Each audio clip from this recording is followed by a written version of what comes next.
I sat in the worn old recliner, my eyes fixed on the television, but not really watching. Rex lay beside me, his usual spot, as calm and quiet as always. He was an old dog, a mutt I'd picked up from a shelter years ago. He wasn't a barker or a whiner, just a silent companion. But tonight, something was different. I noticed it during the commercial break. His ears perked up, and he lifted his head, eyes darting toward the corners of the living room. I followed his gaze, expecting to see nothing more than shadows from the dim lighting, but there was nothing, just empty space. "What's up, boy?" I asked, half joking. But when I looked into his eyes, there was something I hadn't seen before: fear. Rex stood up on shaky legs, whining softly, his gaze still fixed on the far end of the room. He bolted, not out of the room or toward the door, but from corner to corner, as if something invisible was chasing him. His nails clicked against the wooden floor as he circled the room, panting heavily, and for the first time in a long while, I felt uneasy in my own home. "Rex," I called, but he didn't stop. He was terrified of something I couldn't see. "What's the matter?" I knelt down, trying to calm him, but he pulled away, whining again. And before I could stop him, he ran under the bed in the guest room, curling himself so tight that he almost seemed to disappear. He wouldn't come out no matter how much I coaxed him. Maybe he was sick. That was my first thought. Rex was getting older. Maybe something was wrong with him, some neurological issue or pain that was driving this erratic behavior. I tried to push the uneasy feeling from my mind, but no matter how hard I tried, the creeping sense of dread wouldn't go away. My heart was racing, and I could feel my pulse quickening. I told myself to relax. Dogs could act strangely for any number of reasons. But then it happened. A loud thump echoed from above, somewhere in the attic. My blood ran cold, and every hair on the back of my neck stood up. I knew the sound wasn't from the TV. It was real, too real. Something had fallen up there. Maybe some boxes, I thought. I hadn't been in the attic in months, so it made sense that something might have shifted. But then I heard footsteps. Slow, deliberate footsteps, pacing from one end of the attic to the other. Rex had known. He had sensed something. Someone. I swallowed hard and grabbed the knife from the kitchen counter. My hands were shaking, but I had no choice. I couldn't just ignore it. If someone was in the house, I needed to know.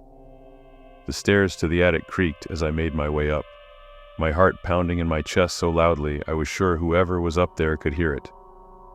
I was gripping the knife so tightly my knuckles had turned white. I reached the attic door, pausing for a moment to catch my breath. It was ridiculous to feel this way, I told myself. It was probably just an animal, maybe a raccoon or a squirrel that had somehow gotten inside. But the footsteps, those distinct, measured footsteps, didn't match anything animal-like. I pushed open the door with my shoulder, the old wood groaning as it swung open. I flipped on my flashlight and scanned the dark, dusty room. The beam of light swept across forgotten boxes and old furniture, casting long shadows that flickered as I moved, but no one was there. "Hello?" I called, though I wasn't sure if I wanted a response. There was nothing. The room was still, but it didn't feel empty. My skin prickled with the sense of being watched, and I suddenly felt foolish standing there in the darkness, gripping a kitchen knife like some scene from a bad horror movie. "Must have been a box or something," I muttered to myself. I turned, ready to head back downstairs when the flashlight flickered once, twice, and then went out.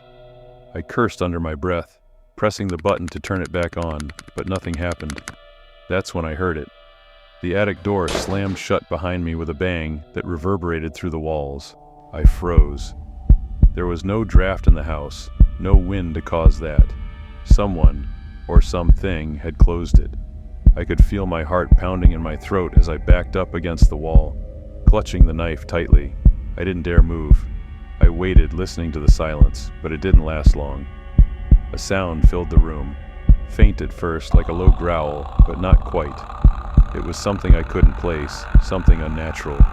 It grew louder, and I could hear footsteps again, closer this time, deliberate, heavy. "Who's there?" My voice barely came out. My throat was dry and fear was swallowing me whole. The footsteps stopped, but the sound, the strange, inhuman noise, continued echoing in the dark room. It was getting closer, and my body refused to move. I started backing up, my fingers fumbling over the knife. But where could I go? There was nowhere to run. I backed into the far wall, feeling the cold, hard surface against my spine, and that's when I saw it. A shadow moved in the dim light filtering in from the single attic window. At first, I thought it was just a trick of the light, but as it crept forward, I realized it was more than that. A shadow was cast by something invisible with a human-like shape and moved toward me. It shifted, growing larger, darker, moving closer. I started banging on the window, desperate to break it, to escape, but my hands were shaking so badly I couldn't make a fist. The shadow moved closer, and I could feel the air around me growing colder, thick with something I couldn't describe. The darkness itself seemed to reach out, clawing toward me. It grabbed me. The pressure around my throat was unbearable, like icy fingers squeezing tighter and tighter. I couldn't breathe. I felt myself slipping, my vision darkening, the window behind me cracking under the strain of my pounding. With one final, desperate push, I threw myself backward through the glass.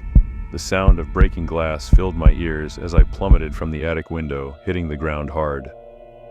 The next thing I knew, I was waking up in the hospital.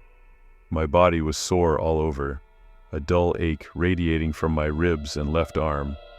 I blinked against the harsh fluorescent lights, trying to get my bearings. "You're lucky," the doctor said. "Not many people survive a fall like that. A few broken ribs, a fractured arm, you're going to be fine." But I wasn't listening to him.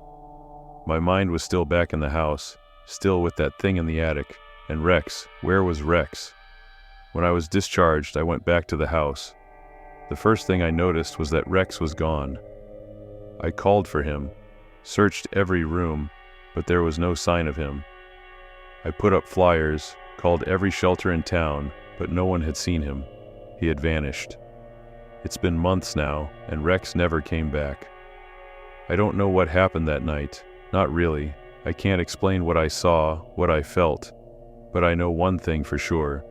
Something was in that house, something not human. Something that took my dog and almost took me.